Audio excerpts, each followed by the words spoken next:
एक रात मैं अपनी गर्लफ्रेंड स्वीटी से मोबाइल पर बात कर रहा था, तभी अचानक से वो जोर से चीखी और कॉल कट गई। मैंने 2-3 बार उसका फोन ट्राई किया, लेकिन उसने मेरा कॉल रिसीव ही नहीं किया। मुझे उसकी बहुत चिंता हो रही थी। कुछ आधे घंटे बाद मुझे उसका कॉल आया। हेलो धीरज, क्या तुम मुझसे मिलने के लिए अभी मेरे घर आ सकते हो? स्वीटी ने मुझे पूछा, लेकिन घड़ी में देखा तो रात के 11 बज रहे थे। उस वक्त हमारे शहर में कर्फ्यू लगा हुआ था, क्योंकि कोई सरफिरा हर रात शहर के एक पूरे परिवार को ही जान से मार डाल रहा था। सिर्फ एक हफ्ते में उसने शहर के 11 परिवारों को मौत की नींद सुला दिया था। जिन लोगों की मौत हुई थी उन लोगों के लाश के कुछ हिस्से गायब थे और उस पर दांत से काटने के निशान भी थे। इसलिए पुलिस का यह दावा था कि हत्यारा आदमखोर है। खूनी घर के बुजुर्ग आदमी के खून से दीवार पर बड़े अक्षरों में मुझे बचाओ हुए शब्द लिख रहा था। पुलिस ने उस हत्यारे को सीरियल किलर घोषित कर दिया था, लेकिन वो सीरियल किलर लोगों की जानें लेकर दीवार पर मुझे बचाओ ऐसा क्यों लिख रहा है, ये बात किसी के भी समझ में नहीं आ रही थी। इन सभी हत्याओं के बारे में मेरे दादाजी का कुछ अलग ही कहना था। वे कहते थे कि यह हत्याएं कोई सीरियल किलर नहीं कर रहा, बल्कि एक शराब के चलते हो रही है। लेकिन हमें लगता था कि दादाजी बुढ़े हो गए हैं, इसलिए अनाप शनाप बातें कर रहे हैं। खैर, वह हत्यारा रात को शहर में खुलेआम घूमकर लोगों की जानें ले रहा था। इसलिए पुलिस ने उसे पकड़ने के लिए और लोगों को सुरक्षित रखने के लिए शहर में कर्फ्यू लगाया था। रास्तों पर पुलिस की नाकाबंदी थी। लेकिन अभी तो रात है और बाहर कर्फ्यू लगा है, मैं अभी कैसे आ सकता हूँ? मुझे तुम्हारी कुछ बात नहीं सुननी। अगर तुम अभी नहीं आए तो मैं ब्रेकअप कर लूंगी, उसने मुझसे गुस्से में कहा। इसी वजह से मैं स्वीटी से मिलने उसके घर जाने के लिए तैयार हो गया और कुछ ही देर में मैं पुलिस वालों से बचते बचाते जैसे तैसे स्वीटी के घर पहुंच गया।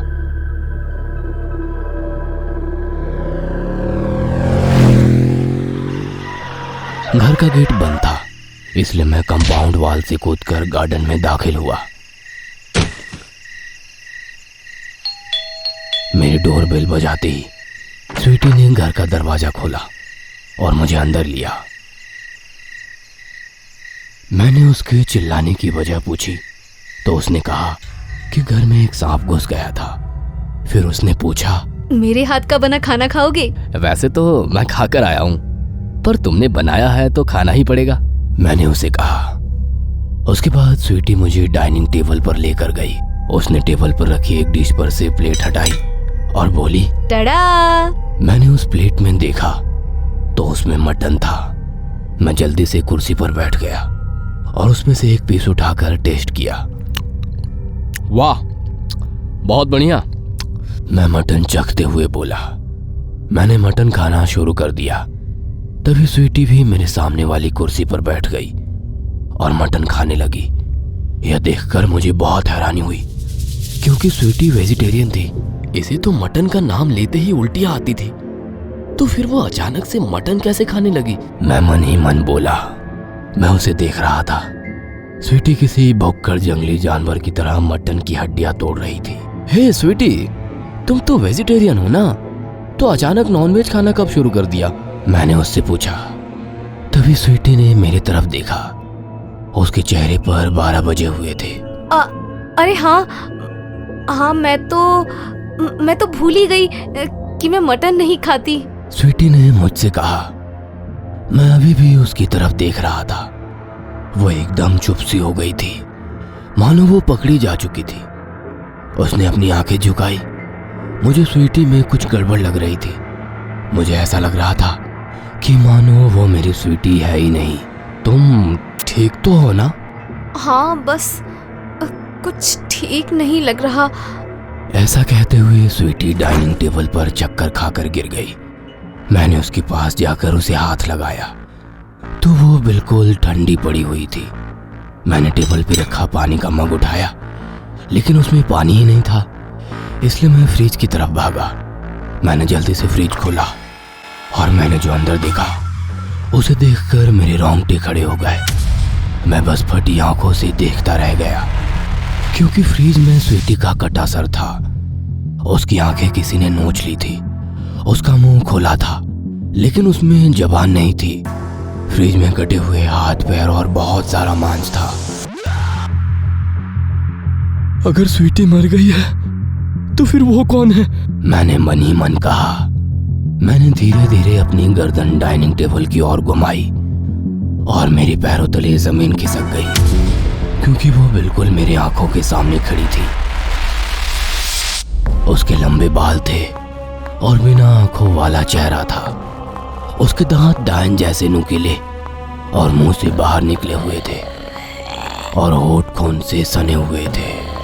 मैं बहुत डर गया और पीछे हट गया। कहीं ये चुड़ैल तो नहीं? मैं मन ही मन सोचने लगा। मैंने उसके पैरों की तरफ देखा तो उसके पैर उल्टे थे, यानी कि वो चुड़ैल थी। मैं डरी सहमी हुई आंखों से उसे देख रहा था। तभी उसने अपने दोनों हाथों से मेरा गला पकड़ लिया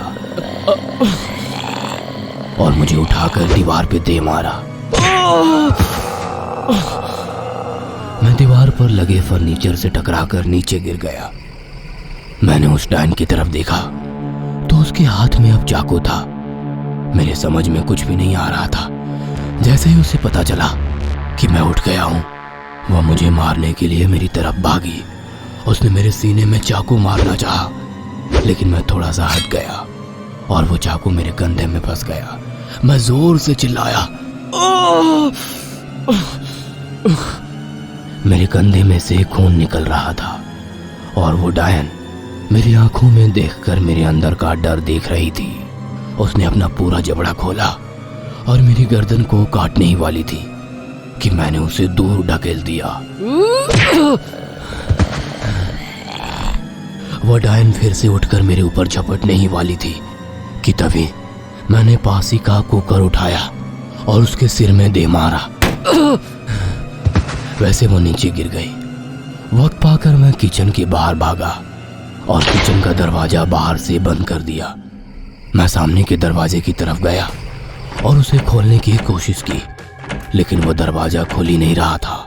इसलिए मैं पिछले दरवाजे की तरफ भागा, लेकिन भागते भागते मैं फिसलकर फर्श पर गिर गया।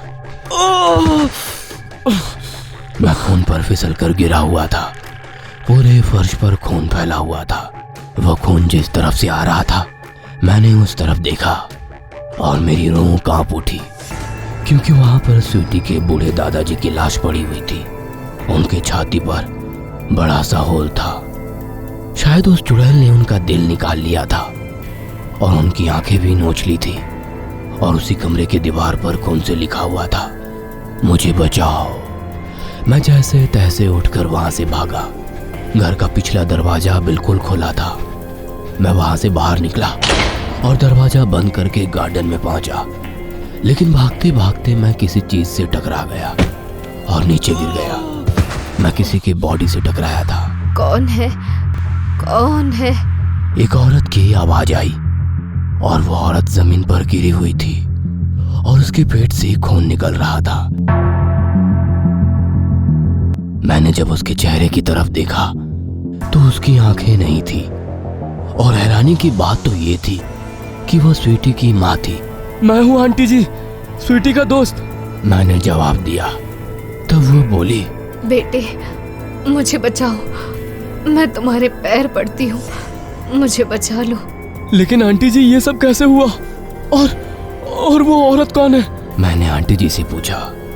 तब उन्होंने बताना शुरू किया। मैं रात को घर के दरवाजे बंद हैं या नहीं ये चेक करने के लिए उठी थी। तभी घर के पिछले वाले दरवाजे पर किसी ने दस्तक दी।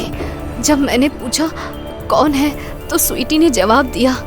वो मुझे दरवाज़ा खोलने के लिए कह रही थी। मैंने दरवाजे के पीप होल से देखा तो दरवाजे पर सच में स्वीटी ही थी। स्वीटी, तुम बाहर क्या कर रही हो? मैंने अंदर से ही पूछा। पहले दरवाजा तो खोलो, उसके बाद बताती हूँ, मुझे बाहर बहुत डर लग रहा है, स्वीटी ने मुझसे कहा।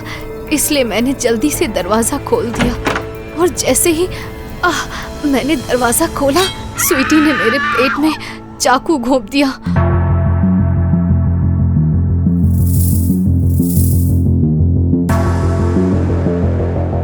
हेलो दोस्तों, अगर आप इस कहानी का अगला भाग देखना चाहते हैं तो हमें कमेंट करके जरूर बताएं और ऐसे ही मजेदार कहानियों के लिए हमारे चैनल को सब्सक्राइब जरूर करें। अगर आप भी चाहते हैं कि हम आपकी कहानी को अपने चैनल में शामिल करें तो आप अपनी लिखी हुई कहानी हमें भेज सकते हैं और यदि हमें पसंद आया तो अगली डरावनी कहानी आपकी होगी।